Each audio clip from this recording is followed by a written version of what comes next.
Hello friends, आज जिस topic में मैं बात करने वाला हूँ ये आप stock brokers, depository participants, mutual funds और एसेट मैनेजमेंट कंपनीज यानी कि एएमसीज के लिए ज़रूरी है, क्योंकि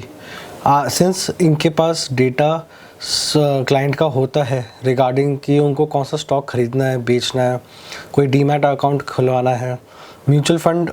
ख़रीदना है, बेचना है, या क्या जो भी इनको इनसे रिलेटेड काम करना है, इनके पास अपने क्लाइंट्स का पर्सनल डेटा होता है जो कि ज़रूरत पड़ने पे अगर ब्रीच हो जाए तो पेनल्टी पड़ सकती है। इससे बचने के लिए जो फ्रेमवर्क बनाया गया है सेबी द्वारा वो है cyber security and cyber resilience framework, जिसमें सेबी ये कहता है कि आपको बेसिक साइबर हाइजीन मेंटेन करनी है within your own organisation, whether as a stock broker और डिपॉजिटरी पार्टिसिपेंट्स, एएमसीज और म्यूचुअल फंड्स। क्योंकि आप अगर देखा जाए तो आप ये देख सकते हैं कि म्यूचुअल फंड खरीदने के लिए या उसके लिए ऑर्गेनाइजेशंस का बैंक बैलेंस, प्रॉफिट लॉस या फैमिली डिपेंडेंट कौन है कौन नहीं है, सारी जानकारी होती है। और सिंस ये सेंसिटिव डेटा होता है, क्योंकि इसमें आधार कार्ड भी आता है, तो सेंसिटिव डेटा प्रोटेक्ट करने की ज़िम्मेदारी stock brokers, depository participants, mutual funds की होती है। अगर आप कोई मार्केट द्वारा प्रोवाइडेड एप्लीकेशन यूज़ कर रहे हैं तो आपके साथ साथ उस वेंडर की भी रिस्पॉन्सिबिलिटी है कि वो उस डेटा को प्रोटेक्ट किया जाए। फ्रेमवर्क में ये कहा है कि आपको बेसिक पॉलिसीज़ मेंटेन करनी पड़ेंगी जो आप पे एप्लीकेबल होती है,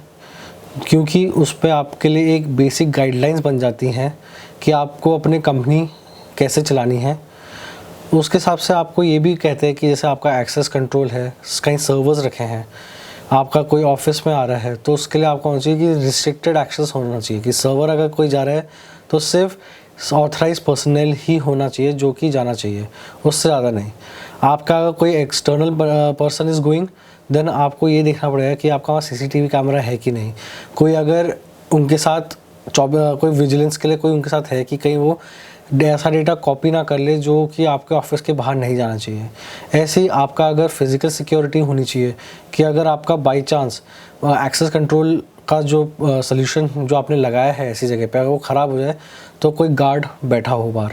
जो रजिस्टर में एंट्री करे। आपका सीसीटीवी कैमरा होना चाहिए मैं देखने के लिए कि कौन क्या कर रहा है। ऐसे ही आपके फायरवॉल डिप्लॉय होना चाहिए आपके नेटवर्क मॉनिटरिंग के लिए, कि आपका नेटवर्क में कौन सा ट्रैफिक इनकमिंग आ रहा है, कौन सा आउटगोइंग जा रहा है, कैसे आपका कोई पॉलिसीज़ लगी है उसमें ताकि आपका कोई भी मैलिशियस अटैकर अंदर घुसने की कोशिश ना करें। ऐसे ही आपका एंड पॉइंट सिक्योरिटी सॉल्यूशंस लगे हैं कि नहीं एंड पॉइंट डिवाइसेस को प्रोटेक्ट करने के लिए। आपके यूज़र्स जो एम्प्लॉयज़ हैं उनको प्रॉपर ट्रेनिंग मिल रही है टाइम टू टाइम, ताकि बाई चांस अगर बाकी सॉल्यूशंस आपने अगर लगाए हुए हैं बट आपका यूज़र ही अब अपडेटेड नहीं है कि हाँ हमें कोई फ़िशिंग ईमेल पे क्लिक नहीं करना है या बिज़नेस ईमेल पे कोई ऐसी ईमेल आए जो कि उनका डेटा कॉम्प्रोमाइज़ करा सकता है, वो नहीं करना है। उनको प्रॉपर ट्रेनिंग देनी चाहिए। साथ में आपका अगर कोई एप्लीकेशन ऐसा यूज़ कर रहे हो जिस पे आप स्टॉक ब्रोकर वाला काम कर रहे हो या डीमैट अकाउंट खुलवा रहे हो तो उसके लिए भी आपको उसकी एक टेस्टिंग करानी पड़ती है जिसको हम VAPT कहते हैं, vulnerability assessment and penetration testing. क्योंकि इसके साथ आपको ये पता चल जाता है कि आपका उस प्लेटफॉर्म की वीकनेस क्या क्या है,